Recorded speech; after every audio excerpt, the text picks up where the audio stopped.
Olá, hoje a gente vai mergulhar nas páginas de um livro que quase ninguém lê, uma história que ficou ali nas margens da tradição, mas que guarda uma das narrativas mais dramáticas e, uau, impactantes já contadas. E tudo começa com uma pergunta bem surpreendente. Pense nisso por um instante. E se a origem do mal no mundo, sabe, a primeira grande transgressão, não tivesse vindo de um ato de um ser humano, mas de seres celestiais que simplesmente abandonaram o seu posto? O livro de Enoque nos apresenta justamente essa premissa, uma ideia chocante que desafia a narrativa mais conhecida do pecado original. Então, o livro de Enoque é o que se chama de um texto apócrifo. O que isso quer dizer na prática? Quer dizer que, embora seja um escrito super antigo e respeitado por muita gente, ele não entrou na maioria das Bíblias oficiais. Mas o mais curioso é que ele é citado com todas as letras lá no Novo Testamento, o que mostra a influência gigantesca que ele tinha no início do cristianismo. Essa exclusão, mesmo ele sendo tão importante, é o que o torna tão misterioso e fascinante. E é aqui que a história começa de verdade. Não é com uma serpente num jardim, mas com uma rebelião. Uma rebelião organizada nos céus. Essa é a história dos anjos que caíram. A narrativa é bem específica. 200 anjos, conhecidos como os sentinelas ou vigilantes, tomam uma decisão que vai mudar tudo. Eles descem dos céus e se encontram no topo do Monte Hermon. Esse lugar se torna, basicamente, o marco zero da corrupção do mundo. O que é muito revelador aqui é a fala de Samiasa, o líder deles.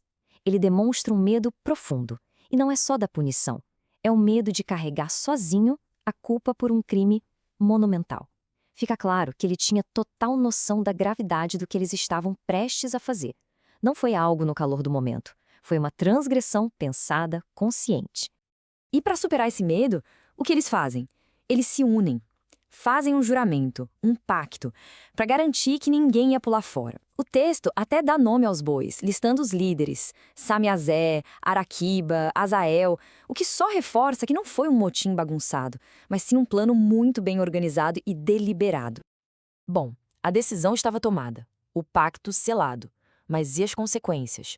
A próxima parte da história mostra como as ações desses anjos liberaram um horror assim inimaginável sobre a terra. Dessa união proibida entre anjos e mulheres nasceram filhos. Só que não eram filhos comuns, de jeito nenhum. Eram gigantes, com uma altura de 30 côvados.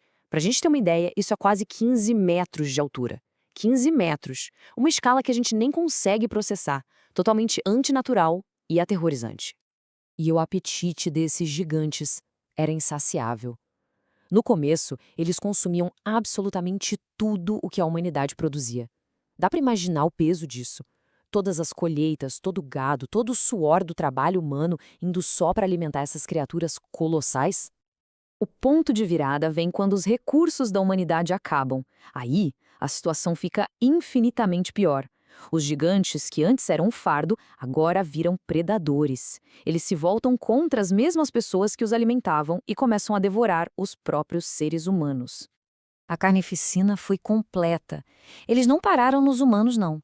O texto descreve uma espiral de violência em que os gigantes consumiam toda a vida na Terra. Pássaros, animais, répteis, peixes chegaram ao ponto de beber o sangue deles. A Terra inteira, diz o livro, gritava contra essa injustiça. Mas a destruição não foi só física, não. Os anjos vigilantes também corromperam a humanidade ensinando conhecimentos proibidos. Azael, por exemplo, ensinou a arte da guerra.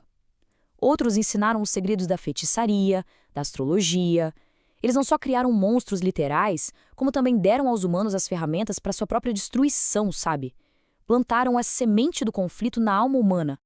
Com a terra afundada em sangue e corrupção, o grito dos oprimidos finalmente chegou aos céus. E a resposta divina não ia demorar. E ela seria terrível. Esse é o momento chave. O sofrimento na Terra ficou tão grande que não dava mais para ignorar. Os anjos justos, como Miguel, Gabriel e Rafael, viram toda aquela maldade e levaram o caso, digamos, para a instância superior. As almas dos mortos, segundo o texto, clamavam por justiça. E a sentença divina foi cirúrgica, metódica. cada um pagou exatamente pelo que fez. Rafael ficou encarregado de prender Azaziel na escuridão eterna. Gabriel foi enviado para fazer os gigantes se destruírem numa batalha interna. Miguel teve a tarefa de aprisionar Samiasa e os outros vigilantes debaixo da terra por gerações e gerações. E por fim, Uriel foi enviado para dar o aviso: um dilúvio viria para purificar o mundo. O que, claro, prepara o terreno para aquela história da Arca, que é bem mais conhecida, né? A rebelião foi contida, os gigantes destruídos, os anjos caídos, presos. Mas a história não acaba aí não. A corrupção que eles espalharam deixou uma cicatriz permanente no mundo. Certo. Mas e as almas dos gigantes depois que eles morreram? O que aconteceu com elas? Como eles eram uma mistura de espírito celestial e carne humana, elas não tinham para onde ir. Não podiam subir para o céu. E é aí que o livro de Enoque nos dá uma origem para os espíritos malignos. Eles são as almas sem corpo dos gigantes condenadas a vagar pela terra para sempre. E esse é o legado que ficou da rebelião dos vigilantes. Seus descendentes espirituais se tornaram a fonte de opressão, de corrupção e de conflito aqui na Terra. Eles causam sofrimento, mas continuam escondidos, uma força do mal invisível. De acordo com esse texto, o mal no mundo não é só uma criação humana, mas um eco-fantasma daquela primeira rebelião celestial. E isso tudo nos deixa com uma pergunta para refletir.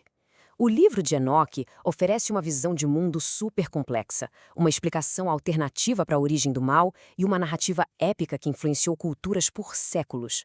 O que a gente aprende sobre como as histórias são contadas, guardadas ou esquecidas, quando uma narrativa tão poderosa como essa fica assim, meio que nas sombras? Fica aí a reflexão.